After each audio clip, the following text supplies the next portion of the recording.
Имаме сравнително малко информация. Знаем само, че на някакъв етап в началото на 21 век човечеството е празнувало. Радвали сме се на собствената си гениалност, когато сме създали AI. AI.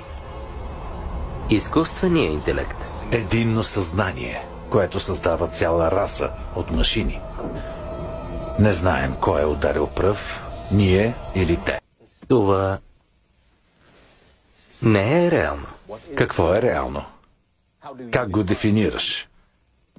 Ако говориш за онова, което чувстваш, помирисваш, какво вкусваш, тогава реално е електрически сигнал, разкодиран от мозъка ти. Светът, какъвто е бил в края на 20 век, сега съществува като невронно интерактивна симулация, която наричаме матрицата. Осъзнах колко е очевидна истината. Какво е матрицата? Контрол. Тя е компютърно генериран свят мечта, създаден да ни контролира, за да може да превърне човека в това.